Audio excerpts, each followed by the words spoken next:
ఎన్ని అంతస్తులు అంటే అది మొత్తం వాడా? 3 అంతస్తులు. ఓ చాలా బాగుంది.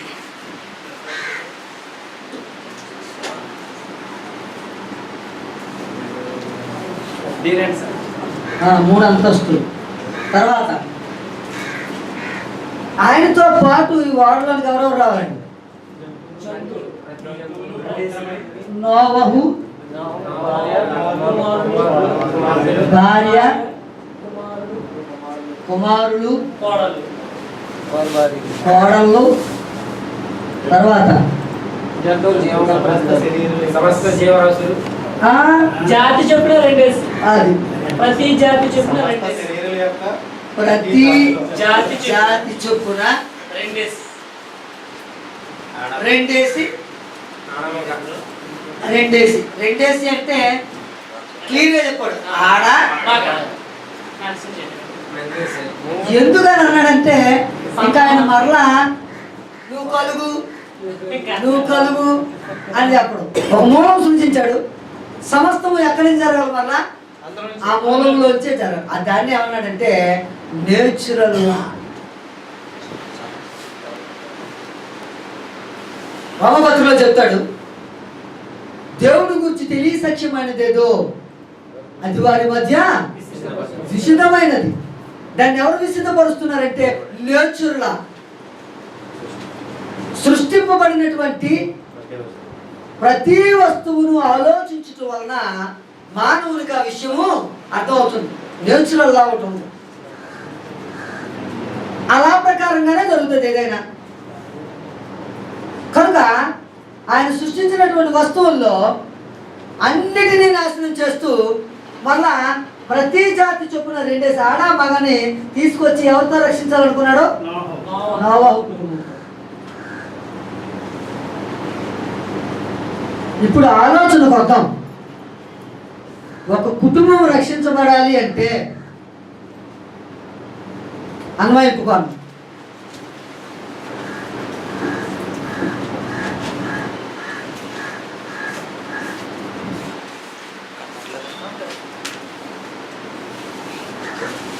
ఇంతకంటే పెద్ద రాయలేరండి.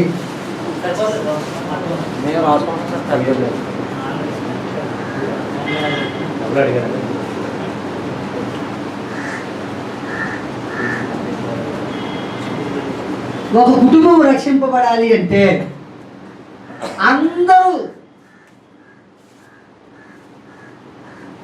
సరిగా ఉండాలి. ఒకరు సరిగా ఉండి మిగతా వాళ్ళందరికీ అందరి గురించి ఒక ప్రార్థన చేస్తే అయిపోద్దా? అందరూ సరిగా ఉండాలి. ఒక వస్తువుని ఇలా గ్రిప్ చేసి పట్టుకోవాలంటే 5 ఏళ్ళు పనిచేయాలి. లేదనుకో ఎలా పట్టుకోవాల్సి వస్తుంది, బలం తగ్గుతుంది. ఎలా పట్టుకోవాల్సి వస్తుంది, బలం తగ్గుతుంది. ఎలా పట్టుకోవాల్సి వస్తుంది, జారిపోతుంది, బలం సరిపోతుంది. ఇది ఎంత వాస్తవమో ఒక కుటుంబం మొత్తం రక్షించబడాలి. ఒక విషయాన్ని బాగా గుర్తుపెట్టుకోండి. మన చాలా మంది విశ్వాసులు ఏం చేస్తారంటే భార్య ఆరాధనకు వస్తే భర్త రాడు, భర్త ఆరాధనకు వస్తే భార్య రాదు, కొన్ని భార్యాభర్తలు ఇద్దరు ఆరాధనకు వస్తే పిల్లలు రారు, కొన్ని పిల్లలు సండే స్కూల్కి వస్తే తల్లిదండ్రులు రాదు. అది మంచి కుటుంబమేనా? నోవహు గూర్చి 18వ వచనంలో చెప్పాడు. అయితే నీతో నా నిబంధన స్థిరపరచుదును, నీవును నీతో కూడా నీ కుమారులను నీ భార్యయు నీ కోడళ్ళను ఆ ఓడలో ప్రవేశింపవలెను. మనకు అవినీతి మంత్రులుగా కనిపిస్తున్నాడు. వారు నోవహు 3 కొడుకులు, వారి భార్య మంచిదే, వారి కోడళ్ళు విధేయులు. బాగా గుర్తుంచుకోవాల్సిన విషయం, అందులో మరి ముఖ్యంగా గుర్తుంచుకోవాల్సిన విషయం ఏంటంటే సేవకు ఎవరైతే సువార్థికుడిగా ఉంటారో తన భార్య, తన కుటుంబం మరి ముఖ్యముగా ఏమై ఉండాలా? ఖచ్చితంగా అతడు స్వార్థ పని జరిగించవలసిన వాడే అన్నాడు. కనుక అతడికి సహకరించవలసినటువంటి బాధ్యత మీ అందరికీ ఉంది. అతనికి మోరల్గా సపోర్ట్ చేయవలసిన బాధ్యత కుటుంబానికి ఉంది.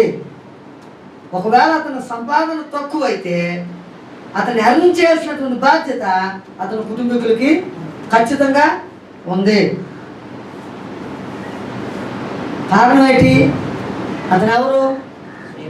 స్వార్థ పని చేస్తాడు. అది ఆయన పని. ఆయనకి అలా సహకారం చేయడంలోనే నోవాకి నువ్వు కర్రోటుకు రమ్మంటే మేకుట్టుకెళ్ళింది అనుకో, పాపం వేదన ఎక్కడో కూర్చుంటాడు.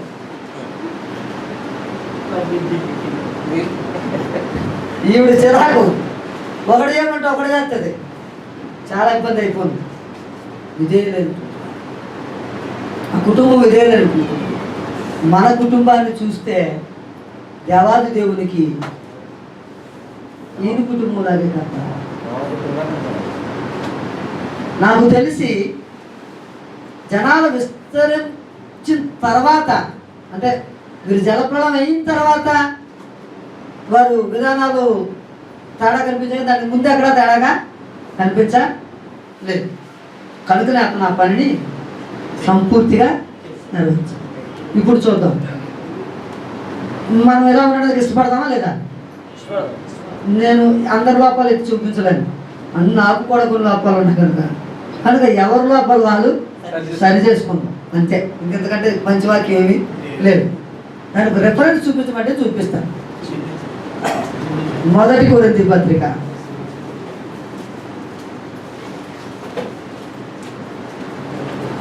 2వ కొరింథీ పత్రిక 13వ అధ్యాయం అనుకుంటున్నాను. తీసుకుంటున్నారా? 5వ వచనం అండి. మీరు విశ్వాసము గలవారై ఉన్నారో లేదో మిమ్మల్ని మీరే శోధించుకొనుడి, చూచుకొనుడి, మిమ్మల్ని మీరే పరీక్షించుకొనుడి. మీరు భ్రష్టులు కాని యెడల యేసుక్రీస్తు మీలో ఉన్నాడని మిమ్మల్ని గురించి మీరు కూడా 6వ వచనంలో చిన్న చొరగట్టించండి. మేము భ్రష్టులము కామని మీరు తెలుసుకుంటుని నిరీక్షించుచున్నాం. ఎవరి విషయం అడిగే తెలుసు, మేకప్ వేసాను అంతే. కానీ నిన్ను సృష్టించినటువంటి సృష్టికర్తకు నువ్వు తెలుసు, నీకు నువ్వు బాగా తెలుసు. కనుక మీరు ఎలాగా నేను చెప్పలేను. మీకు మీరే బాగా తెలుసుకోండి. ఎక్కడ ఈ కుటుంబంకి వ్యతిరేకంగా మనం ఉన్నామో తెలుసుకోండి. ఆ కుటుంబంలో ఉండడానికి వాక్యము చేత కట్టబడండి. కుటుంబంలో అంతా కూడా ఉన్నారు లేదా? నోవహు భార్యకి షేము భార్య ముగ్గురికి గొడవ రోజులు. గొడవలాడుకోమని సరిపోద్దా, వాడకట్టమని సరిపోద్దా? ప్రొద్దుటి నుంచి మీరు ఆ క్లిప్పింగ్లో చూసారు, అద్భుతంగా ఉంటుంది. వాళ్ళు ఎలా పడిపోయారు తెలుసా? అలసిపోయి చూసారా క్లిప్పింగ్లో? శవాలు పడిపోయారండి. ఇలాగా అలసిపోయారండి. అంతగా పనిచేసేవారు అటు వాళ్ళు. గొడవలు ఆడుకుంటారు కాదని దానికి అర్థమండి. మన ఇల్లు చూస్తే అన్ని గొడవలే. ఇవన్నీ వెళ్ళిపోయాయి. వీటికట మీరు ఏం చేయాలట? ఇంకో పని, వాడ కట్టడం ఒక పని అయితే రెండో పని ఏంటండి? ఆహారం సిద్ధం చేయటం.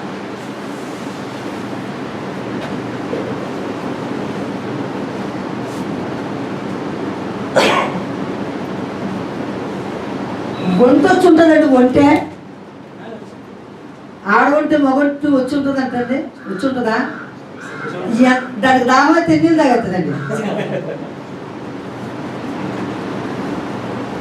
సరే, మేక వచ్చి ఉంటుందా? మేక దానికి 24 గంటలు ఏమడాలండి? ఆడుతూనే ఉండాలి కదా. మరి ఎంత దానికి ఆ గడ్డు లేదంటే మొక్కలు, కూర మొక్కలు ఏమిటాయి కదా, ఎంత కావాలండి? ఆ వచ్చిన ప్రతి జంతువుకి ఆహారము ఎంత కావాల్సి ఉంటుందండి? ఎన్ని రోజులు కావాల్సి ఉంటుంది?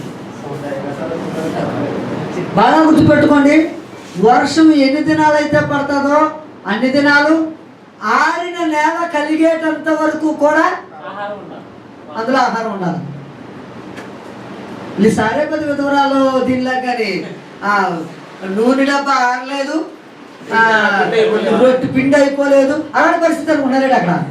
కాదు, ముందుగానే సమకూర్చి పెట్టుకోవాలి. ఎంత ఆహారాన్ని సిద్ధపరచుంటాడు. దాని కొరకు నోవాహు ఎంత కష్టపడి ఉంటాడో, షేము హాము యాపేతులు ఎంత కష్టపడి ఉంటారు, వారి కోడలు ఎంత కష్టపడి ఉంటారు, తన భార్య ఎంత కష్టపడి ఉంటుంది. కనుకనే ప్రపంచంలోనే గొప్ప కుటుంబం ఆ కుటుంబం. మొట్టమొదటి కుటుంబం ఆదాము అవ్వ అయితే, రీజనరేషన్కి మొదటి కుటుంబం ఏదండి? నోవాహు కుటుంబం. చాలా అద్భుతమైనటువంటి కుటుంబంగా నోవాహు కుటుంబాన్ని మనం మలుచుకోవాలి. విశ్వాస జీవితంలో వారి యొక్క విశ్వాస ప్రమాణాలను మనం ఖచ్చితంగా కలిగి ఉండాలి.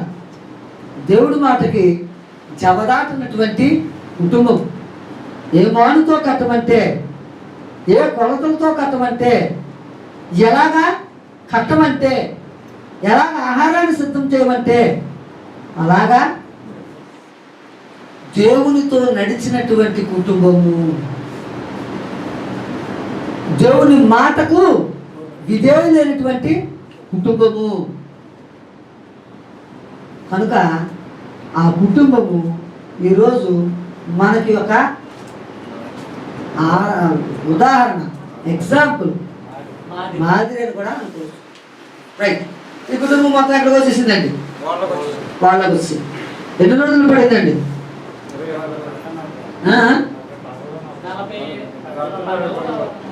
రాత్రి పగలు అన్నట్టు, అంటే 24 గంటల వర్షం.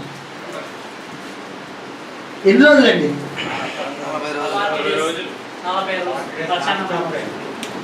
అక్కడ అన్నాడు ఆకాశపు తూములు, అంటే మేద నుంచి నీరు జలపాతంలో పారేసినారు అర్థం. మనం వర్షపు చినుకులు లెక్కేసుకుంటాం కానీ వర్షపు చినుకులు కాదండి, జలపాతం లాగా పారేసింది.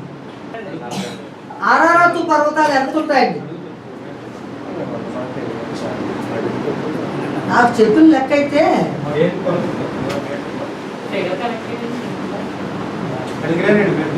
8,000 మీటర్లు అని చెప్పాడు మా సార్. సుమారుగా 8,000 చిల్లరే, 8,000 చిల్లరే. సో అరారతు పర్వతాలు కంటే ఇంకా ఎత్తు, అంటే పర్వతం ఎలా ఉండేదంటే ఎవరెస్ట్ శిఖరం ఎత్తు. అరారతు పర్వతాలు ఇలా ఉన్నాయనుకుందాం, ఒకవేళ ఇలా ఉన్నాయనుకుందాం, ఎవరెస్ట్ శిఖరం అనుకుందాం. వాటర్ ఎలా వెళ్ళిపోయిందంటే ఇలా వెళ్ళిపోయింది. అవి కనబడలేదు అక్కడ. ఒకవేళ ఉంటే వాటి మీద ఎక్కుపోయింది అనాలి.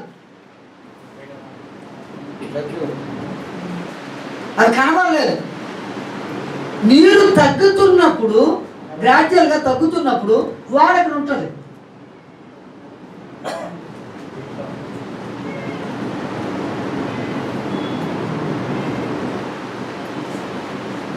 వాడ ఇక్కడ ఉంటుంది.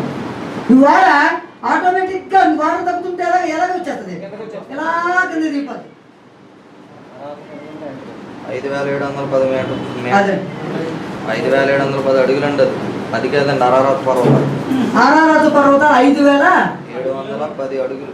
7,010 అడుగులు అనుకుంటే, ఒకవేళ సుమారుగా ఇది ఇక్కడి నుంచి పెరిగితే ఒక 2,000 అనుకుంటే, మేరకు వచ్చింది కూడా ఒకవేళ 7,000 అనుకుంటే, ఆ నీళ్ళు తగ్గిపోయేసరికి ఎక్కడికి వచ్చి చిక్కుడిపోయిందండి, ఇక్కడికి వచ్చి చిక్కుడిపోయిందండి. ఇది అరారతు పర్వతం అనుకోండి, ఇక్కడికి వచ్చి చిక్కుడిపోయిందండి వాడ. అంటే భూమి నుంచి ఎంత ఎత్తులో ఉందండి? 5,710 అడుగులు ఎత్తులో వాడ చిక్కుడిపోయింది.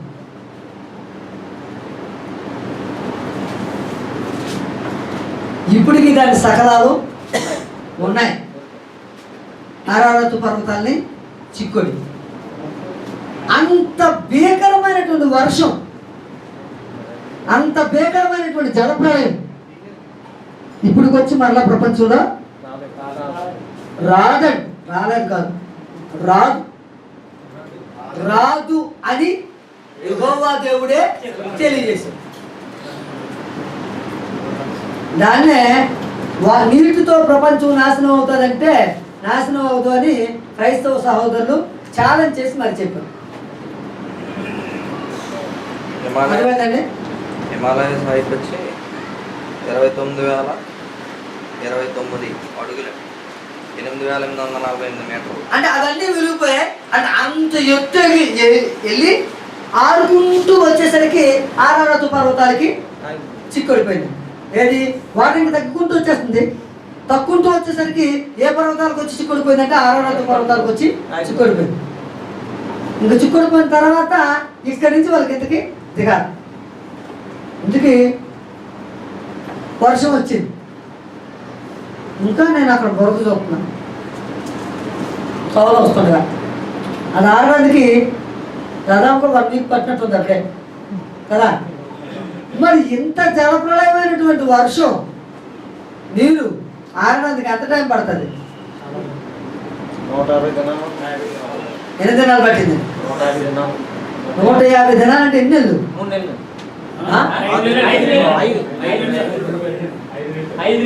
5 నెలల పాటు వీళ్ళు ఎక్కడ ఉన్నారు ఇప్పుడు? కొండగా చిక్కుడిపోయి భూమికి ఆకాశానికి మధ్య. ఒక్కసారి ఊహించుకోండి ఎలా ఉంటుందో. 5 నెలల పాటు ఆ వాడలో కొండను చిక్కుడిపోయి. అసలు మీరు ఒకసారి బాగా గుర్తుపెట్టుకుంటే, బాగా ఆలోచించండి. డోర్ తీయబడిందా?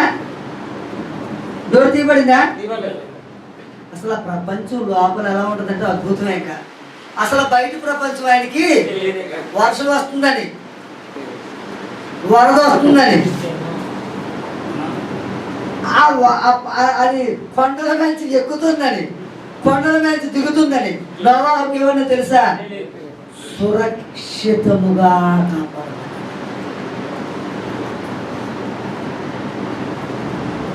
ప్రపంచం అంతా అలకొల్లం అయిపోతుంది. చెట్లు ఇరిగిపోతున్నాయి, పొట్లు నాశనం అయిపోతున్నాయి, ప్రపంచమే అలకొల్లం అయిపోతుంది. నోవాహుకి నోవాహు కుటుంబానికి ఏమీ తెలియదు.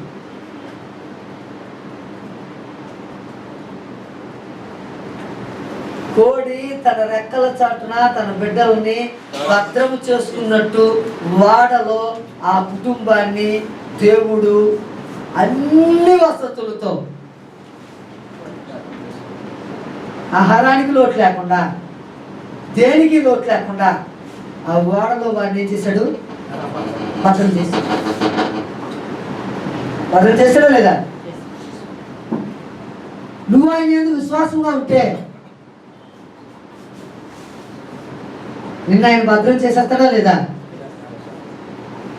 నోవాహుకు ఒక నీతి, నీకు ఒక నీతి ఏంటి? ఇద్దరికి ఒకే నీతి.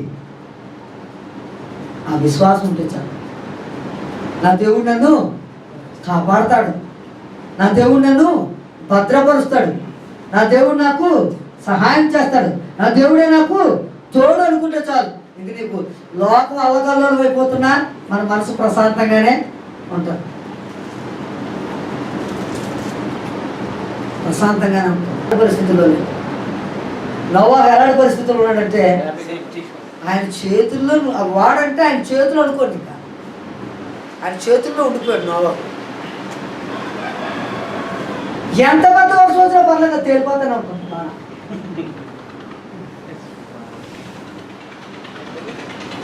ఇంకా దాన్ని ఆపేవాడు ఎవరు, దాన్ని కాపాడేవాడే ఒకడంతే. ఒకవేళ పొరపాట్ల వర్షాన్ని అయితే చూడటానికి ఈయనేమో తెలుసా కూడా లోతు భార్యలాగే వచ్చి బయటకు వచ్చి చూస్తాడేమో అని అనుకుని ఈయన ఏం చేశాడు? నీట్గా బయట నుంచి చేశాడు తాళం. తాళం వేసేవాడు ఎవరంటే ఆయనే. తాళం మళ్ళీ ఎవరు తెరవాలా? ఇంక నోవాకు ఇక ఆ పని కూడా లేదు. ఎంత భద్రం చేశాడో ఒకసారి ఆలోచించు. నేను అన్నది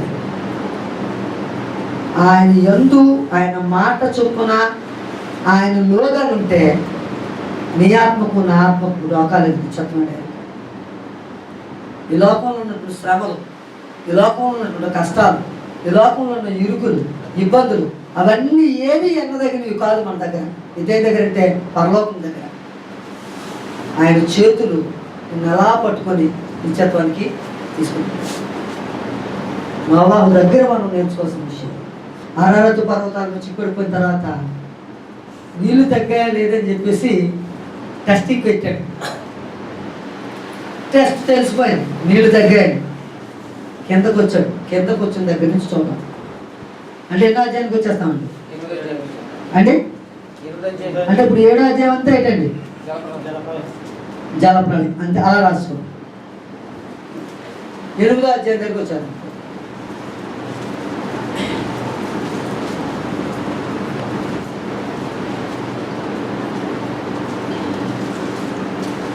ఎనిమిది వాక్యం చదువుకున్నాం. దేవుడు నోవాహును అతనితో కూడా ఓడలో ఉన్న సమస్త జంతువులను సమస్త పశువులను జ్ఞాపకము చేసుకొనెను. దేవుడు భూమి మీద వాయువు విసురున్నట్లు చేయటం వలన నీళ్లు తగ్గిపోయింది. అగాధ జలములో ఓటలను ఆకాశపు తూములను మూయబడింది. ఆకాశం నుండి కురియుచున్న ప్రచండ వర్షం నిలిచిపోయింది. అప్పుడు నీళ్లు భూమి మీద నుండి క్రమంగా తీసి పోచుండెను. 150 దినములైన తరువాత నీళ్లు తగ్గిపోయింది. 40 రాత్రింబావుల వర్షం, 150 రోజులు నీళ్లు తగ్గిపోతారు. అంటే వాళ్ళ ఎన్ని రోజులు ఉన్నాడండి తను?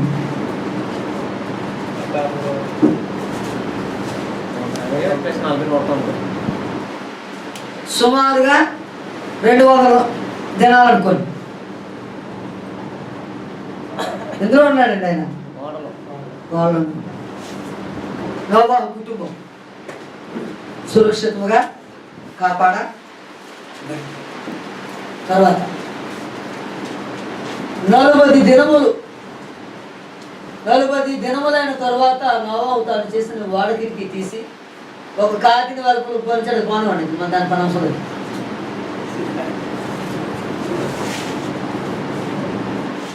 సాయంకాలం అది అతని వద్దకు వచ్చినప్పుడు త్రుంచబడ్డ ఒలివ చెట్టు దాన్ని నోటి నుండి కనుక నీళ్లు భూమి మీద నుండి తగ్గిపోయిన నోవాహుకు తెలిసింది. అతడు ఇంకా మరి 7 దినములు తాళి ఆ పావురమునికి వెలుపలికి విడిచెను. ఆ తరువాత అది అతని యొక్కకు తిరిగి రాలేదు. మరియు 601వ సంవత్సరం మొదటి నెల తొలి దినమున నీళ్లు భూమి మీద నుండి ఇంకిపోయింది. నోవాహు వాడకప్పు తీసి చూసినప్పుడు నేల ఆరింది. 2వ నెల 27వ దినమున భూమి ఎండి ఉండేది. అప్పుడు దేవుడు, నీవును నీతో కూడా నీ భార్యయు నీ కుమారులను నీ కోడలను వాడలో నుండి బయటకు రండి. పక్షులు పశువులు భూమి మీద ప్రతి జాతి పురుగులు మొదలైన సమస్త శరీరంలో నీతో కూడా ఉన్న ప్రతి జంతువును వెంట పెట్టుకుని వెలుపలు రావాలి. అవి భూమి మీద బహుగా విస్తరించి భూమి మీద ఫలించి అభివృద్ధి పొందవాలని నోవాహుతో చెప్పాడు. ముందు దేన్ని ఫలించమన్నాడు? ఆకాశ పక్షుల్ని, జంతువుల్ని, పురుగుల్ని వాటి జాతి ప్రకారంగా ఏం చేయబడాలా? అభివృద్ధి పొంది విస్తరించాలి. తర్వాత ఏం చెప్పాడు? వీళ్ళందరూ బయటకు వచ్చేసారు. ప్రతి జంతువును ప్రతి పెట్ట జాతుటప్పుడు వాళ్ళ నుండి బయటకు వచ్చారు. అప్పుడు నోవాహు యెహోవాకు బలిపీఠం కట్టి పవిత్ర పశువులన్నింటిలో కొన్ని తీసి ఆ పెట్టిన దహన బలి అర్పించాడు. ఇది చెప్పేసుకున్నాం. నోవాహు అప్పుడు ఏం చేశాడండి? దేవునికి ఆరాధన చేశాడు అనుకోండి, లేదా దేవుణ్ణి స్తుతించాడు అనుకోండి, లేక ఆరాధన చేశాడు.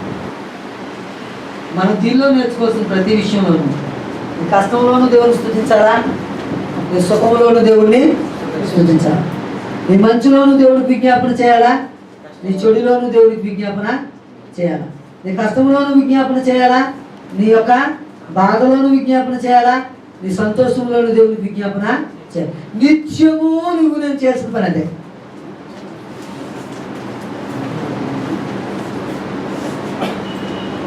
నిత్యము చేయాల్సిన పని అది. ఎందుకంటే మనం కాపాడేవాడికి మరొకడు మన బిడ్డ ఆర్గనైజేషన్ ఏముందటి, నీ శక్తి నా శక్తి అని సరిపోద్దేటి, మనం ఏం చేయలేము. మనం చేతగాని వాడు, ఆయన చేతనైన వాడు. సమస్తము నువ్వు చేయగలరా దేవుడు, సమర్థుడు దేవుడు కనుక మనం ఎప్పుడూ ఆయనకి విజ్ఞాపన చేయాల్సిందే. చక్కగా బలిపీఠం కట్టి దేవుని స్తుతించాడు లేదా ఆరాధించాడు. అప్పుడు ఆ ఆరాధన అయినట బాగా చాలా బాగా రాశాడు. అప్పుడు యెహోవా ఇంపైన సువాసనను ఆగ్రహించి ఒక నిర్ణయం తీసుకున్నాడండి. ఇక్కడ మనం నేర్చుకోవాల్సిన ఒక పాఠం ఉంది. నీ ప్రార్థన ఆలకించి నీ అర్పణ అంగీకరించి తనేం చేయబడాలండి, సంతోషించాలి. ఆయనకు ఆనందం కలగాలి. ఆయనకు ఆనందం కలిగినట్టు ఎప్పుడైనా ప్రార్థన చేసావా? నోవహు తను ఇచ్చినటువంటి అర్పణను ఆయన తీసుకొని ఒక అద్భుతమైనటువంటి విషయాన్ని చెప్తాడు ప్రపంచానికే. అంటాడు, అప్పుడు యెహోవా ఇంపైన సువాసనను ఆగ్రహించి ఒక నిర్ణయం తీసేసుకున్నాడంట. నిర్ణయం తీసుకున్నాడు. ఎలాంటాడు? మాట తప్పని వాడు. ఒక నిర్ణయం వచ్చేసింది. తర్వాత ప్రజలు పాపం చేయలేదండి, ఎంతకంటే దారుణమైన తప్పులు చేస్తారండి ఇశ్రాయేలు. కానీ నిర్ణయం చేసేసుకున్నాడు, కానీ విరాట్ పనులు చేయలేదు. ఇంకా విధంగా చేశాడు. కానీ నిర్ణయం చేసేసుకున్నాడు. మరి ఏం చేస్తాం? ఏమని నిర్ణయం చేసుకున్నాడు తెలుసా? ఇక మీదట నరులను బట్టి భూమిని మరలా శపించను. ఎందుకనగా నరుల హృదయాలోచన వారి బాల్యం నుండి చెడ్డది. నేను ఇప్పుడు చేసిన భూమి నిలిచి ఉన్నంత వరకు వెదకాలమును కోతకాలమును శీతోష్ణములను వేసవి శీతాకాలమును రాత్రింబగలను ఉండక మానవని తన హృదయంలో అనుకొని. వర్షాకాలం, ఎండాకాలం, శీతాకాలం, ఆ కాలాలు భూమి మీద ఉండకుండా మానవు భూమికి ఎప్పుడు నేను శపించను అని చెప్తూ 4 కాలం కొంచెం అయిపోయిందా? అధ్యాయం అయిపోయింది. ఇక ఒక నిబంధన కండక్ట్ చేసుకున్నాడు అతను. ఇక మీదట నరులను నీటితో నాశనము, దానికి ఒక గుర్తు పెట్టేశాడు. ఆ తెలుగు పండితులు చాలా విషయాలు అందులో పెట్టేశారు. ఎందుకంటే మా చరిత్ర కూడా అందులో కొంత ఉండాలండి. తప్పదు. అద్భుతమైన విషయం ఏంటంటే 7 రంగులు కలిగినటువంటి ఒక ధనుసు, అంటే వలయం, అంటే ఆకారం, వలయాకారం అంతే, ఇంకా అంతకు మించి ఏం లేదు. ఇదిగోండి, దీంట్లో మనకున్న కలర్స్ అన్ని అందులో కనబడతాయి. ఇప్పుడు భూమి మీద ఎన్ని కలర్స్ అయితే ఉన్నాయో అన్ని కలర్స్ ఆ వలయంలో కనబడతాయి. అంతే. దాన్ని ఇలాంటి పదాలతో మిక్స్ చేయకూడదు. ఇది దేని గుర్తుగా పెట్టాడండి అంటే ప్రపంచాన్ని దేవుతో నాశనం చేయలేదు. తర్వాత అంటే ఇప్పుడు భూమి మీద ఏంటంటే ఉంటాయండి, భూమి నిలిచి ఉన్నంత వరకు ఏంటంటే ఉంటుందండి, అతను పాటిస్తారు. మనం సరిగా ఉన్నాం కానీ అవన్నీ బాగానే ఉంటాయి. క్యాలెండర్ తిరగపోతాడికి టక్ టక్లాడుతూ వచ్చేస్తాయి. కాకపోతే కొద్ది వర్షాకాలం ముందు వెనక కానీ ఎండాకాలం అయితే బేగనే వచ్చేస్తాయి. పరిస్థితులన్నీ సక్రమంగానే జరుగుతాయి. ఎన్ని అధ్యాయాలు పూర్తి చేసుకున్నామండి? 9వ అధ్యాయానికి వస్తాం.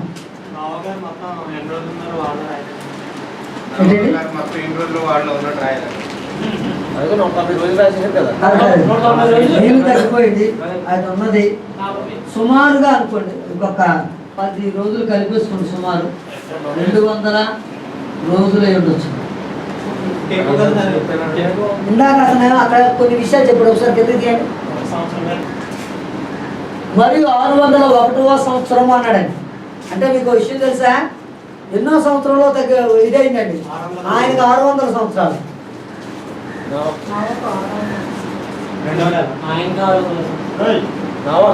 నోవహు.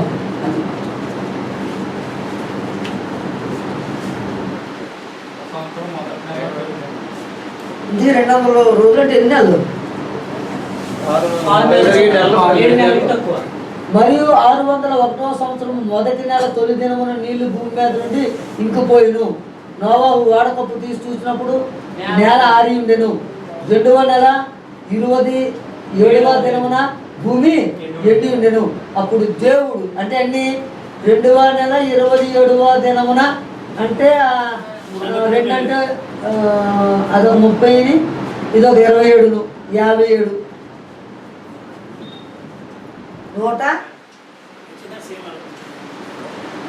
101వ సంవత్సరం. అంటే సంవత్సరానికి ఎన్ని రోజులు? 365ను. ఇది అంటే నోవహు 600 సంవత్సరంలో అక్కడి నుంచి వేశాడు. అంటే 601వ సంవత్సరంలో జరిగిన సంగతి అని ఉన్నది ఇదే. ఈ క్లారిఫికేషన్ కరెక్ట్. అక్కడ ఇది కాదు. అక్కడ ఆయన బ్రతికిన రోజుల నుంచి వేసుకుంటూ వచ్చిన సంవత్సరాలు.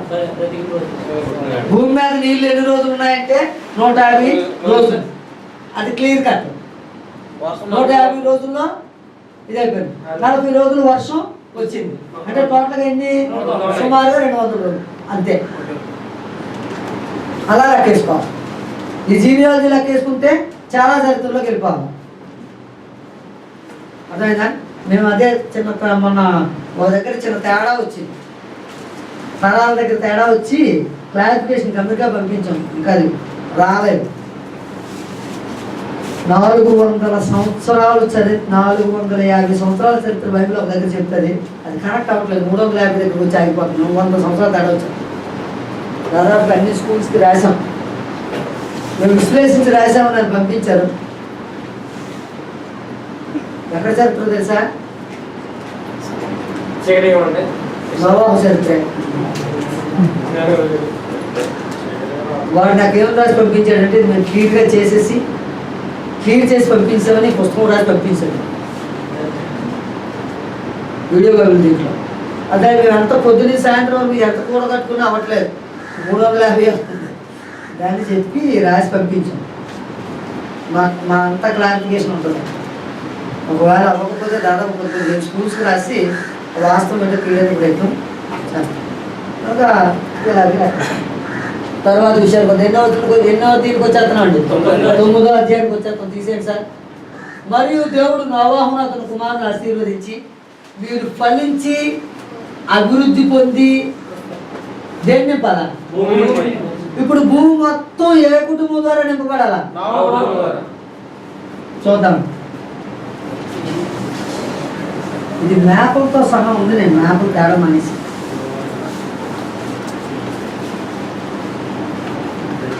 దీంట్లో మ్యాప్లు ఏమైనా ఉన్నాయండి? మీరు మూడు వార్తలు అది 3 ఖండాలు ఇవన్నీ ఉన్నాయి. క్లిప్పింగ్స్ ఏమైనా ఉన్నాయా? ఉంటే చూడండి ఒకసారి.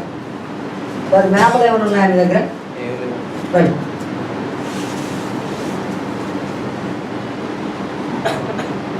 నోవహు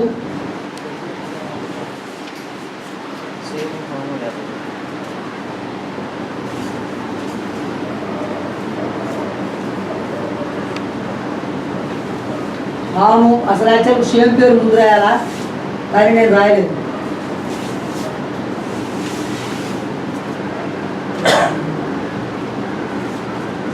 యాపేతు,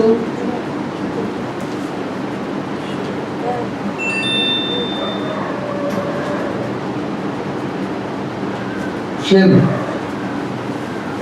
ఎందుకు షేము ఇక్కడ రాశానంటే జీనియాలజీ మొత్తం దీంట్లోంచి తీసుకురావాలంటే అందుకే నెంబర్ లేయర్స్ వచ్చింది. షేము, ఆము, యాపేతు వాస్తవానికి, కానీ షేము ముందు రాసుకున్నాం. కేవలం ఇది మన అండర్స్టాండింగ్ కోసం మాత్రమే. మళ్ళీ వెళ్తే షేము ముందు రాయలేదు అనకండి. నెంబరింగ్ అందుకే వేశారు. 1, 2, 3 వీరెవరండి? నోవాహు కుమారులు. దేవుడు వీరికి ఇచ్చినటువంటి ఆజ్ఞ ఏంటండి?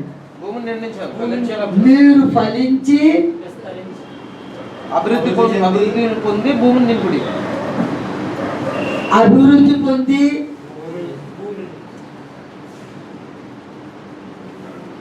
భూమిని నిండించాలి. అంటే భూమి చుట్టూరు ఈ ప్రజల యొక్క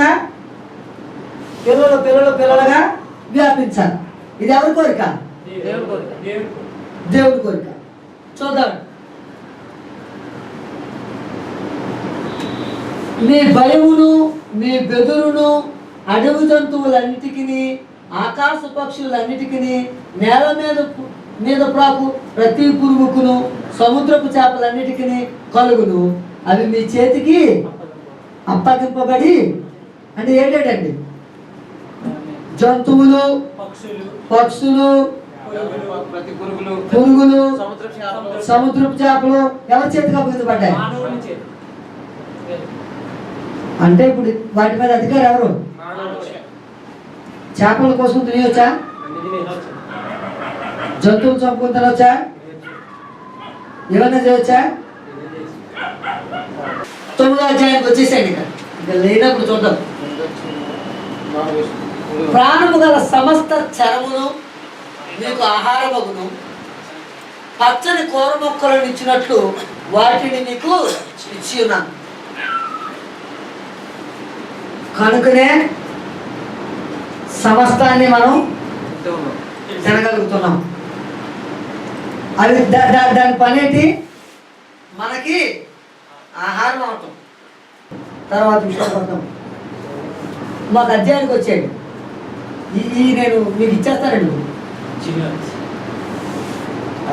ఒక కండిషన్ పెట్టి, కండిషన్ ఏంటంటే అయినను మాంసమును దాని రక్తంతో మీరు తినకూడదు.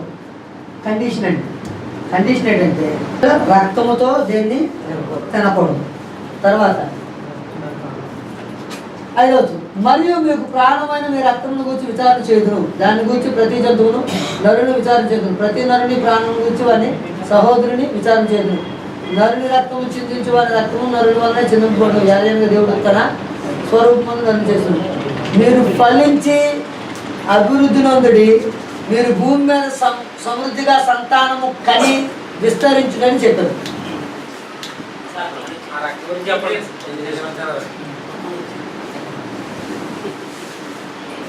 ఫలించి అన్నాడు కదా, అక్కడ ఏమంటే సంతానము కని.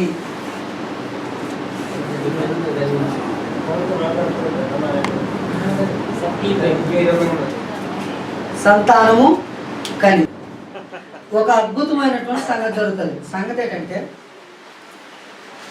నోవాహు వ్యవసాయం చేయటం, వ్యవసాయం చేసిన తర్వాత అతను మొట్టమొదటిగా ఏం చేసుకున్నాడంటే ద్రాక్ష తోట వేసుకున్నాడు.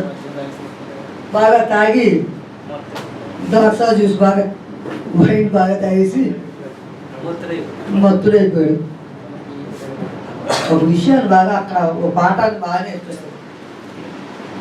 కుటుంబ గౌరవం తీసిన వాడిని ఎవడో కూడా దేవుడు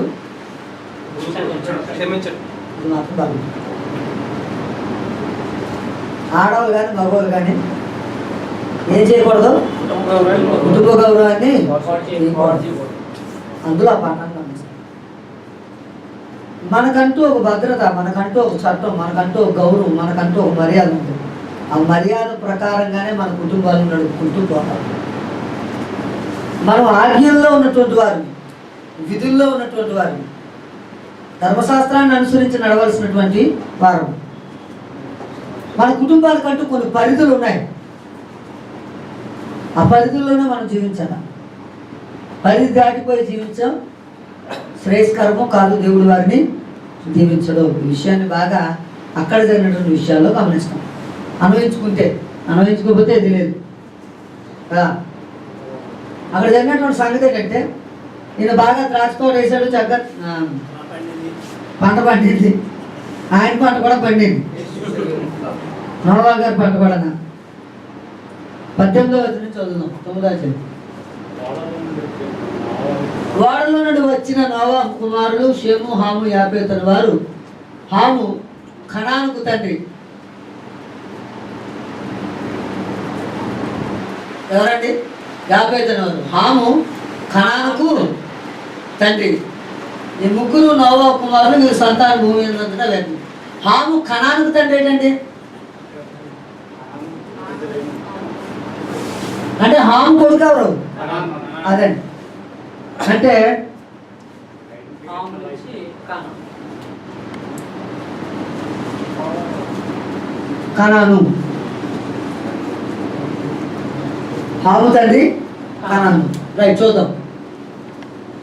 ఈ ముగ్గురు నోవాహు కుమారులు, వీరి సంతానము కనానుకు అమ్ముతండ్రి. ఆ? కనానుకు అమ్ముతండ్రి. కనానుకు. అంటే ఇందాక రివర్స్లో చెప్పాను సార్ అంతే. సరే చూద్దాం ఎవరు. నోవాహు వ్యవసాయం చిక్కుని ఆరంభించి ద్రాక్ష తోట వేసును. పిమ్మట ద్రాక్షారసం త్రాగి మత్తుడై తన గుడారములో వస్త్రహీనుడిగా ఉండేది. అప్పుడు కనానుకు తండ్రి అయిన హాము,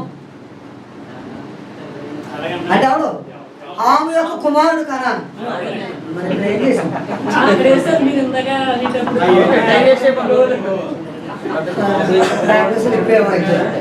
రైట్. ఈయన ఏమయ్యాడంటే ఈయన వెళ్ళిపోయాడు చూడటానికి. వస్త్రహీనుడు అయిపోయాడు. అంటే తండ్రి గౌరవాన్ని బయట పెట్టాడు ఒక ఆయన తండ్రి గౌరవాన్ని కాపాడాడు. ఒక ఆయన ఆయనకి కాపాడే ఆయనకి సహాయము చేశాడు. ఇప్పుడు ఒక ఆలోచన చేద్దాం. మన కుటుంబంలో ముగ్గురు ఉన్నారు. మంచిలో ఇద్దరు ఉన్నారు, చెట్లో ఒకడు ఉన్నాడు. ఇంతకీ ఎవరి వల్ల గౌరవం, ఎవరి వల్ల అవమానం? ఎవరెవరైతే మంచిగా ఉంటారో, ఎవరు మంచిగా సహాయం చేస్తారో వాళ్ళ ఇంటి వాళ్ళ గౌరవం ఇంటికి అంతానా. ఎవరెవరైతే చెడ్డ పని చేస్తారో వాడి ఇంటికి అంతా అగౌరవమే. ఇది ఎంత వాస్తవం, ఇది ఎక్కడ జరిగింది? బాగా గుర్తుపెట్టుకోండి. కుటుంబానికి నష్టం చేసే పనులేవి అలా చాలా చూడక. కుటుంబానికి నష్టం చేసే పనులు చేయక, దేవుడికి నష్టం చేసే పనులు చేయక, అన్నిటికంటే ముఖ్యంగా సంఘానికి నష్టం చేసే పనులు అసలు బాగు. మన వల్ల సంఘము కానీ, సంఘ విశ్వాసులు కానీ, సంఘ బోధకులు కానీ, క్రీస్తు సంఘము కానీ పాడైతే ఎవరిని పాడు చేసినట్టు?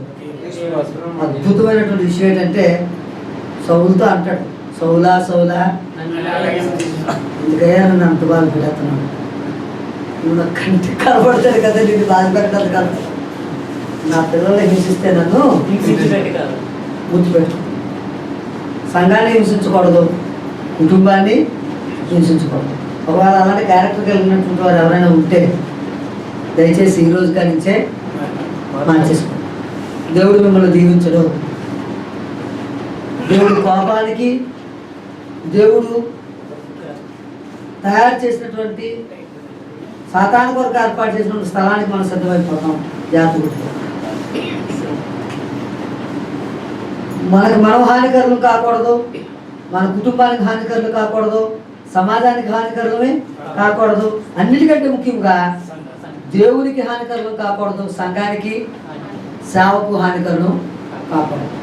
వాటిని అవమానపరిచేటట్టుగా ఎప్పుడు మనం ప్రవర్తన చేయకూడదు. అంటే దీనికి అర్థమైందండి, క్రీస్తునకు వ్యతిరేకంగా అవమానకరంగా మన జీవితాలు ఉండనే ఉండకూడదు. దిద్దుకుందాడు. ఒకవేళ ఏ పరిస్థితుల్లో మనం ఉన్నాం, ఏ పరిస్థితుల్లోనూ మనంగా దిద్దుకుందాం. విషయానికి వద్దాం. తెలుగు మత్తుడే వస్త్రహీనుడిగా ఉండడం. అప్పుడు కనానుకు తండ్రి అయిన హాము తన తండ్రి వస్త్రహీనుడి చూచి బయటనున్న తన సహోదరులకు ఆ సంగతి తెలియను. తర్వాత వాళ్ళు ఏం చేశారు? అప్పుడు షేమును యాపేతును వస్త్రం ఒకటి తీసుకొని తమ ఇద్దరి భుజముల మీద వేసుకొని వెనుకకు నడిచి వెళ్ళి తమ తండ్రి దిశమలను కప్పిరి వారి ముఖములను వెలుగుతారు.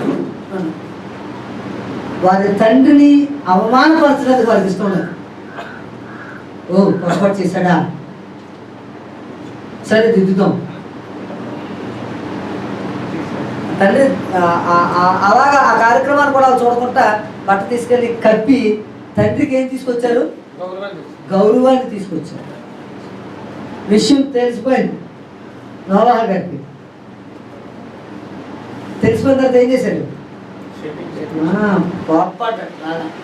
అప్పుడు నోవాహు మత్తు నుండి మేలుకొని తన చిన్న కుమారుడు చేసిన దాన్ని తెలుసుకొని కనాను శపింపబడిన వాడై తన సహోదరులకు దాసుడగునని. అంటే సాంతం ఏం చేశాడు? శపించాడు. దాసాను దాసుడవుతాడు. తర్వాత మరియు అతను షేము దేవుడైన యెహోవా స్తుతింపబడును గాక. కనాను అతనికి దాసుడగును. దేవుడు యాపేతును విశాలపరచును. అతడు షేము గుడారంలో నివసించును. అతనికి నీ కనాను దాసుడగును అని. అంటే ఇతడు దీవించబడతాడు, ఇతడు విస్తరించబడతాడు,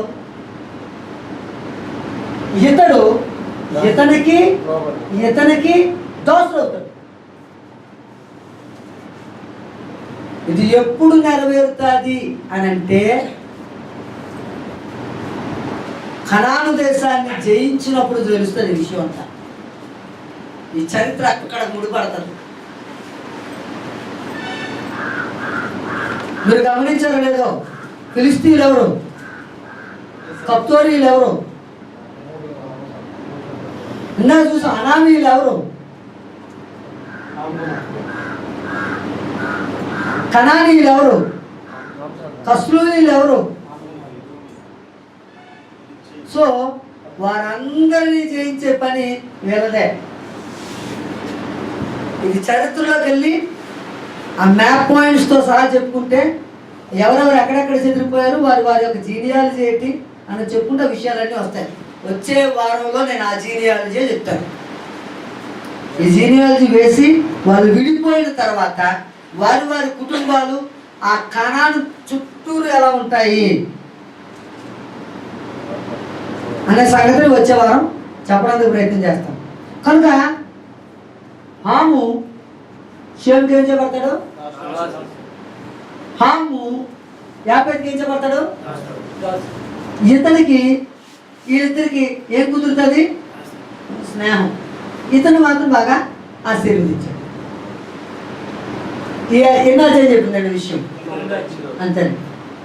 9వ అధ్యాయంలో ఇంపార్టెంట్ అయినటువంటి విషయం అదే. తర్వాత జరిగినటువంటి సంగతి చూద్దామండి.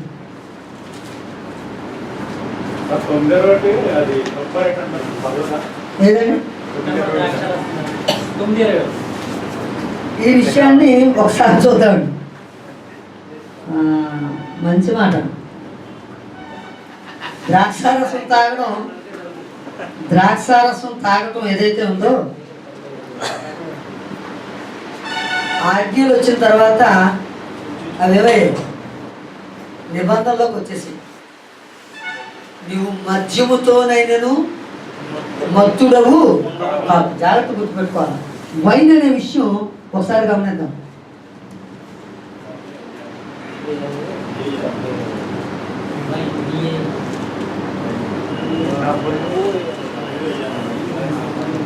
ఈ రెండు ఏంటి? పులిసింది పులియంది. వైన్ అంటే ఏంటి? వైన్ అంటే ఏంటి?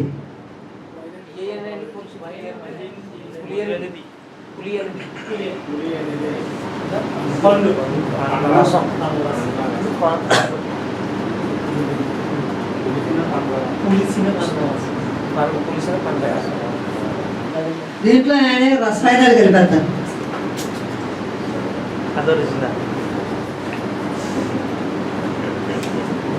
ఇది మద్యము, ఇది ద్రాక్షారసం. కడుపు జబ్బు నిమిత్తము కొద్దిగా ద్రాక్షారసము. ఏ ద్రాక్షారసం? ఇది కాదు. కడుపు జబ్బు అంటే అక్కడ అర్థం ఏంటంటే గ్యాస్ట్రిక్ పెయిన్ అంటారు కదా, అది. వైన్ తాగితే మొత్తం వస్తుంది. ఇతను అన్నాడు, ఎవరు పౌల్ గారు వెళ్ళి, నా పరిస్థితి ఏంటన్నాడు, నువ్వు ఎలా ఉండడమే నాకు ఇష్టం అన్నాడు. అంతే. ఆ రోగంతో చచ్చిపోయాడు. ఎవరు?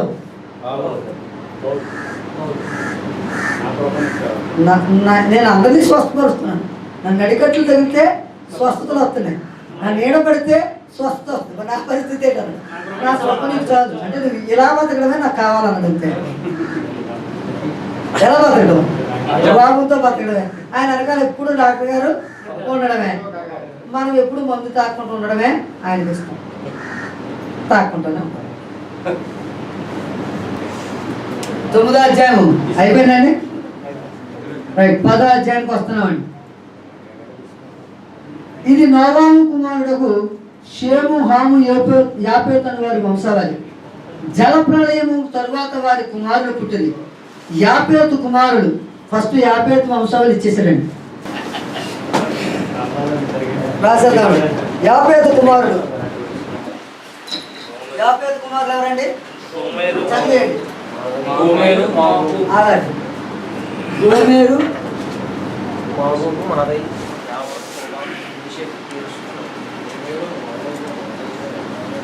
గోమెరు,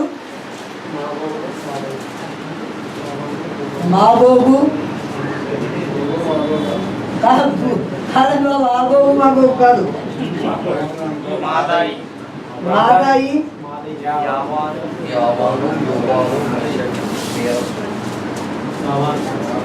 మాదాయి, తర్వాత యువాను,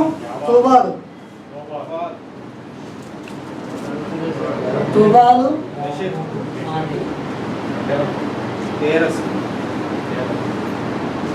మెషకు, తేరసు.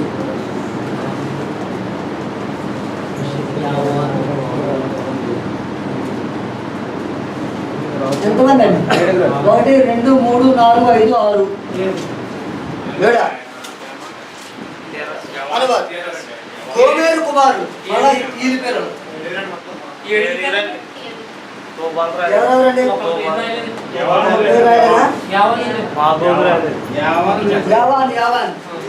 ఎవరి ముందండి ఆయన?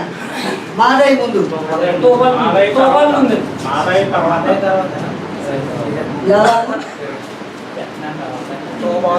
తర్వాత మేషకు,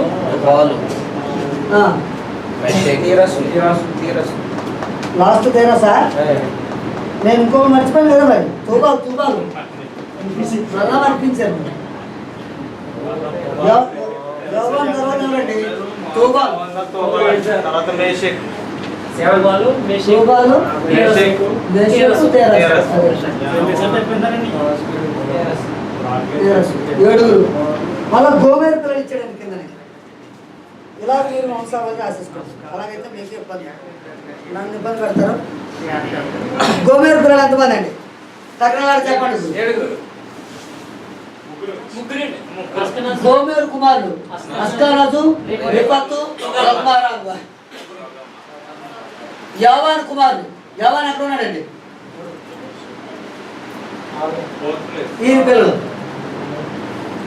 ఇలాగా జీనియాలజీ రాసుకోండి మొత్తం ఎక్కడికక్కడ. జీనియాలజీ రాసుకున్న తర్వాత ఈ జీనియాలజీలోంచి మనం బాగా గుర్తుపెట్టుకోవాల్సినటువంటి విషయాలు ఏమిటి వస్తాయంటే, కనాను దేశాన్ని ఆక్రమించుకున్నటువంటి ఈ వంశస్థుల తాలూకా పేర్లు వస్తాయండి. అందులో వీరు ఎక్కడెక్కడికి చెదిరిపోయారన్నది నేను వచ్చే దీంట్లో చెప్తాను. అంటే బాబేలు గోపురం అయిన తర్వాత వీరు చెదిరిపోయినటువంటి ప్లేస్లు ఏవైతే ఉన్నావో అవి మ్యాప్ పాయింటింగ్లో ఉంటాయి. ఆ మ్యాప్ పాయింటింగ్లో చెప్పిన తర్వాత వారు విస్తరించిన తర్వాత దేశాలు ఏర్పడిన తర్వాత కనాను దేశాన్ని చుట్టూ వీరు ఎలాగా అల్లుకున్నారో మనం చెప్పుకోవచ్చు. వాస్తవాన్ని చెప్పాలంటే కొట్టుకున్నది తిట్టుకున్నది అందరూ ఎవరు? నోవాహు పిల్లలే. దయాదులపూర్ కదా, ఇప్పటికీ దయాదులపూర్ జరుగుతూనే ఉంది. ఇలాగా ఈ వంశావళులు మీరు వేసేస్తారా? నేను వాళ్ళకు వేసిన అది హోంవర్క్ అనుకోండి. 10వ అధ్యాయంలో వీళ్ళ తర్వాత మళ్ళీ ఎవరు వచ్చారండి? బాగా గుర్తుపెట్టుకోండి. అలా కాదు, మరలా ఇంకొక ఆయన వచ్చాడు 15వ వచనంలో. కనాను రామ్ కుమారుడు ఏం చెప్పాను 10వ అధ్యాయంలో హాము కుమారుడు 6వ వచనం నుంచి ఉంటుంది. హాము కుమారుడు 6వ వచనం నుంచి ఉంటుంది. 6వ వచనం నుంచి ఎన్నో వచనం వరకు అండి?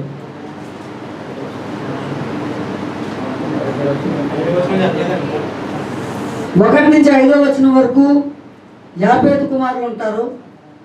6వ వచనం నుంచి 21వ వచనం వరకు హాము కుమారులు ఉంటారు. 22వ వచనం నుంచి 32వ వచనం వరకు షేమ్ కుమారులు ఉంటారు. 5వ వచనం వీరి నుండి సముద్ర తీరమందు నుండి జనములు వ్యాపించును. వారి వారి జాతుల ప్రకారము, వారి వారి భాషల ప్రకారము, వారి వారి వంశం ప్రకారము ఆయా దేశములలో వారు వేరైపోయి.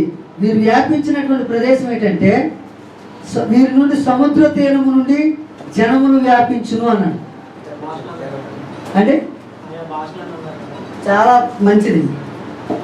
వీరు మాట్లాడినటువంటి భాష ఏమై ఉన్నదో మనకేమన్నా తెలుసా? రాయబడిందండి.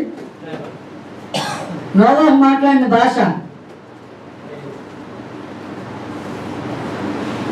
అది మాట్లాడింది మాత్రం వాస్తవం. ఏ భాష మాట్లాడాడో లేఖనాల్లో లేదు.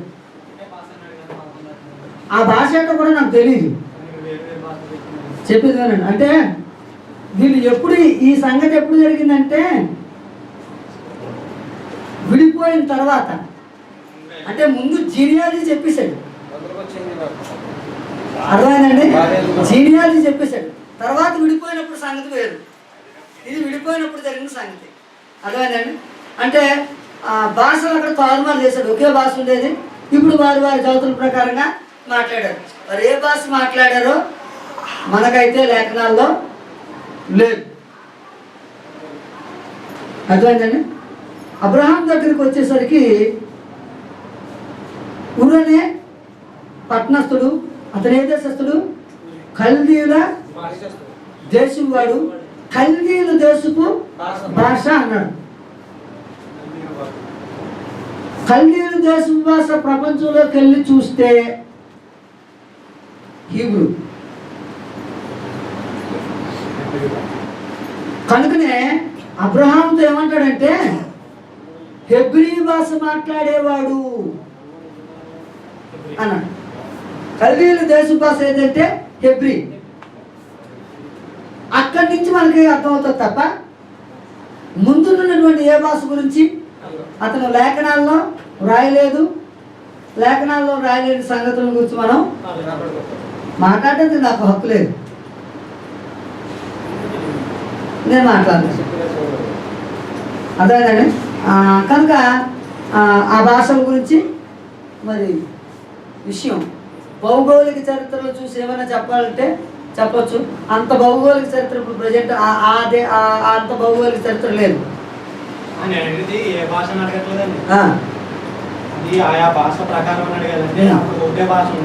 అది ఎప్పుడంటే ముందు జీనియాలజీ చెప్పేశాడండి.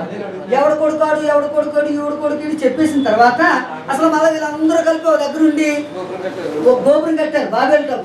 బాబెల్ టవర్ కట్టిన తర్వాత వీళ్ళు నేను ఏమన్నానంటే భూమిని నిండించి సంతానం కానీ భూమిని నిందించాలంటే వీళ్ళు ఒకే టవర్ కట్టుకుని ఒకే దగ్గర ఉండిపోయారేంటి?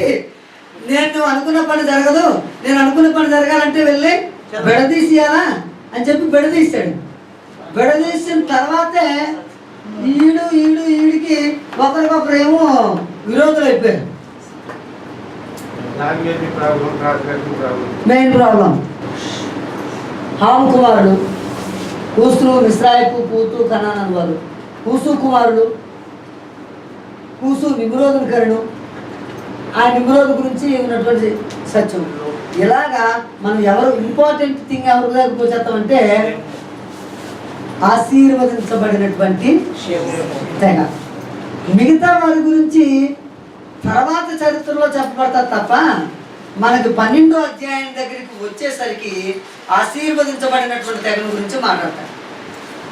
బైబిల్లో ఎక్కువ దీవించబడినటువంటి తెగల గురించే మాట్లాడుతూ ఉంటాడు. ఆ తెగ గురించి ఒకసారి ఇంట్రడక్షన్ ఇచ్చేసి నా క్లాస్ ముగిస్తాను.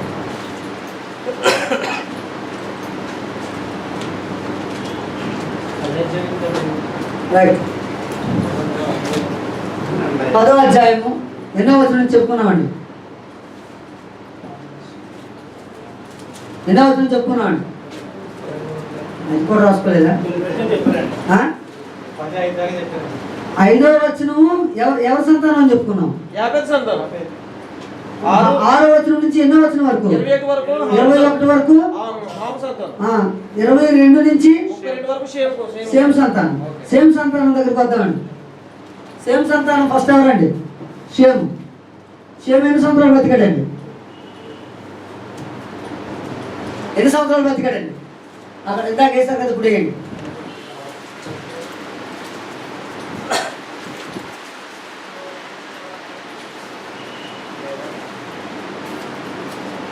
సేమ్ సంవత్సరాలు ఇవ్వలేదు కదా. తర్వాత అర్పక్షాలు.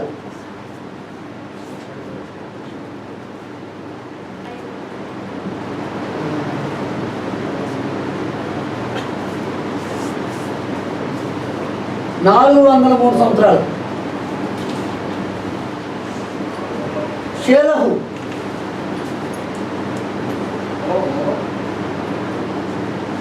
403 సంవత్సరాలు. ఏబేరు 403 సంవత్సరాలు. పెలేగు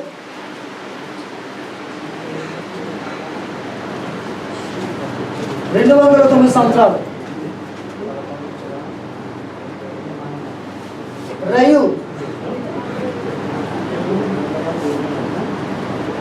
207 సంవత్సరాలు.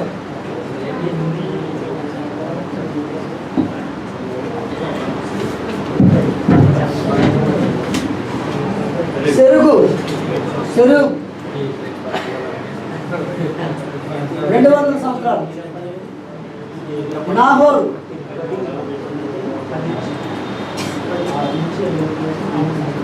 119 సంవత్సరాలు.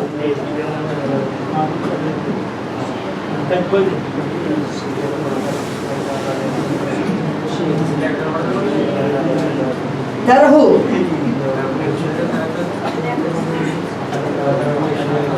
205 సంవత్సరాలు. అక్కడి నుంచి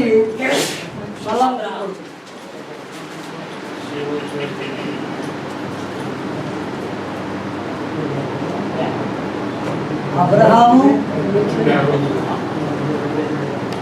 నాహోరు, హారాను.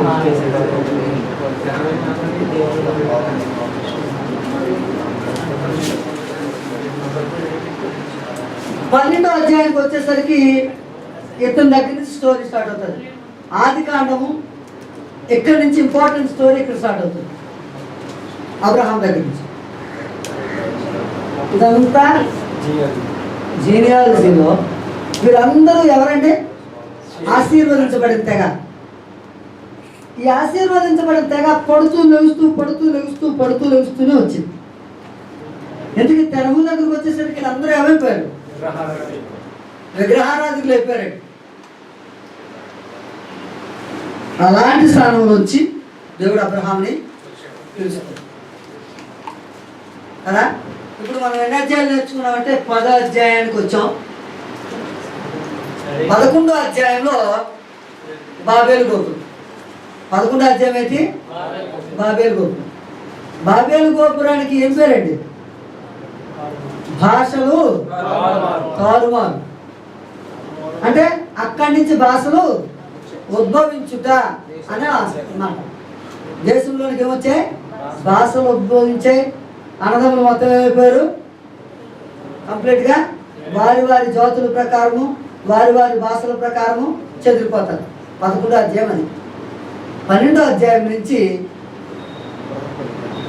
ఆదికాండం అద్భుతంగా ఉంటుంది. ఇక్కడి నుంచి యేసు క్రీస్తుని బాగా చూడగలుగుతాం. 12వ అధ్యాయం నుంచి ఎలా చూడగలుగుతాం అంటే చరిత్ర, యేసుక్రీస్తు, అన్వయింపు 3 కోణాల నుంచి 12వ అధ్యాయం నుంచి చూస్తాం. 12వ అధ్యాయంలో ఉన్న చరిత్ర, అందులో యేసుక్రీస్తుని చూపించటం, మన యొక్క అన్వయింపు, అలాగా ఆదికాండముని మొత్తాన్ని పూర్తి చేయడం జరుగుతుంది. అందరికీ ప్రీసియస్ నామమున వందనాలు.